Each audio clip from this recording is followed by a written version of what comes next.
Buenas noches, mi nombre es Eric Palacios y a continuación presentaré mi maqueta de la cultura china para la evidencia 1 de la materia arte y cultura. Muy bien, comencemos.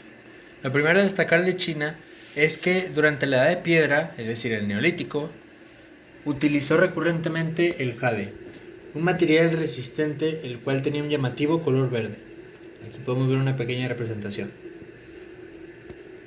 Se puede decir que la cultura china fue la primera en escribir su historia, debido a que su escritura tiene datos del 4000 a.C., en comparación con los sumerios, quienes tuvieron sus registros históricos de la escritura en el 3000 a.C. Por esto mismo, China fue el primero en escribir su historia, debido a que tiene 1000 años de diferencia, en comparación con los sumerios. A continuación hablaremos sobre que el uso de metal en China fue adelantado respecto a Europa, ya que desde las primeras dinastías chinas, Shang y Zhou, entre 1500 y 200 a.C., se producen máscaras e instrumentos rituales en bronce, como recipientes y campanas, con decoración de escritura. Aquí vemos un ejemplo. Estas máscaras fueron parte de un ritual de los Sanxingdui, quienes debilitaron la dinastía Shang. Aunque fueron destruidas, se lograron juntar piezas para reconstruirlas nuevamente, como este ejemplo. Muy bien. Hubo una época en la que había 7 reinos quienes combatían por la hegemonía, aproximadamente por un periodo de más de 250 años. Los 7 reinos, aquí lo vemos representados en este mapa. Está el reino Qin, Chu, Han, Wei, Zhao, Qi, Yan. Son los 7 reinos. Entonces, en esta época hubo muchas guerras y destrucción, pero hubo una creatividad cierta debido a que los adversarios, quienes vencían a otros, robaban sus botines y los usaban en campañas ceremoniales con sonidos espléndidos que simbolaban supremacía. El reinado de Qin era el que tenía más recursos económicos, con los que lograron desarrollar una gran agricultura a gran escala para mantener al ejército. Además, se construyeron presas, acueductos, canales y depósitos que cambiaron la región de China. Finalmente, este reinado logró unificar China sobre los otros reinos, es decir, el vencedor fue el reino de Qin. Muy bien. Al fin de este tiempo se consigue la unificación y se tiene dos consecuencias notables.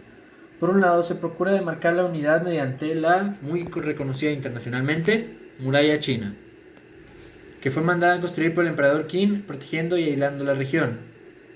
Debido a esto es que hay un gran malestar, ya que esta muralla al pasar de los años no tuvo ningún uso funcional.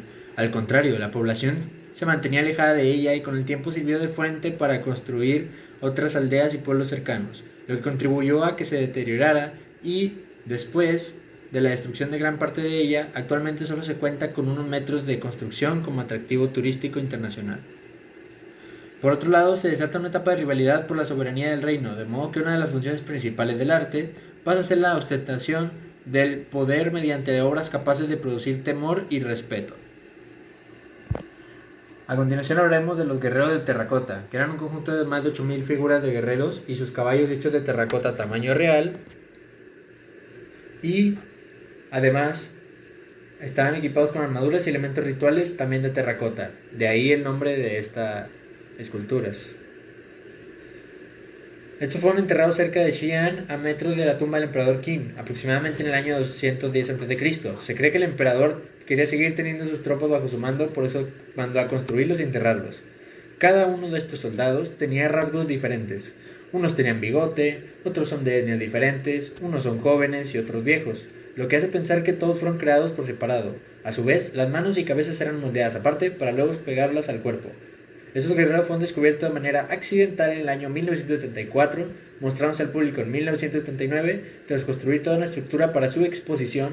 Este ejército de terracota ya restaurado se puede ver en el primer museo del ejército de terracota del emperador Qi de Xi'an, en China.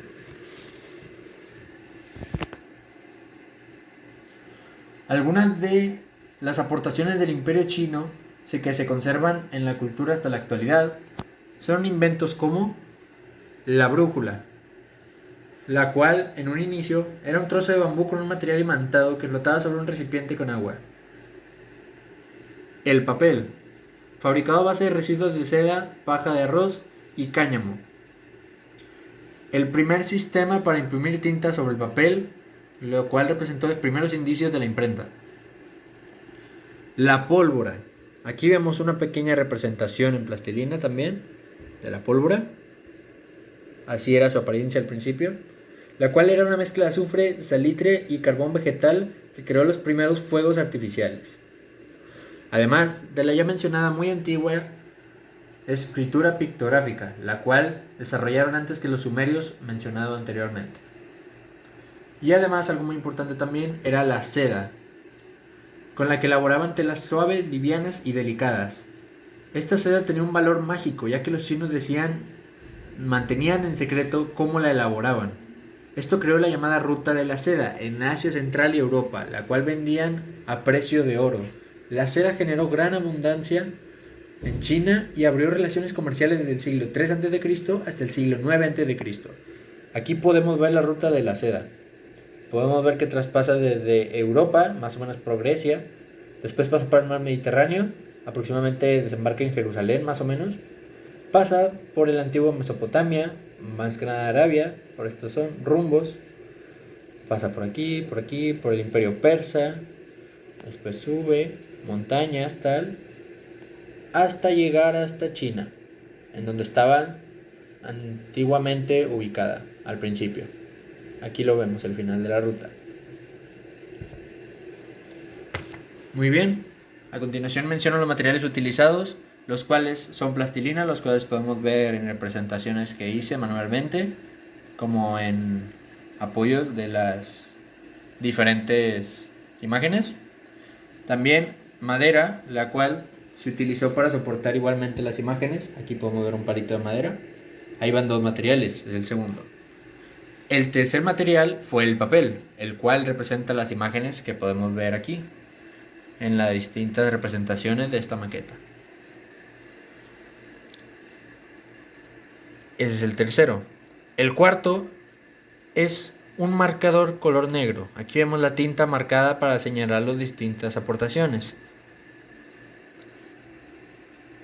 Además, se utilizó como quinto material el cartón de la misma maqueta en la caja que se encuentra. Y el sexto material es el pegamento que se utilizó para pegar las imágenes en cada uno de sus respectivos lugares, además de pegarlas también en los palitos.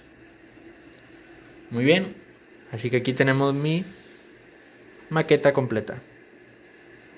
Gracias por su atención.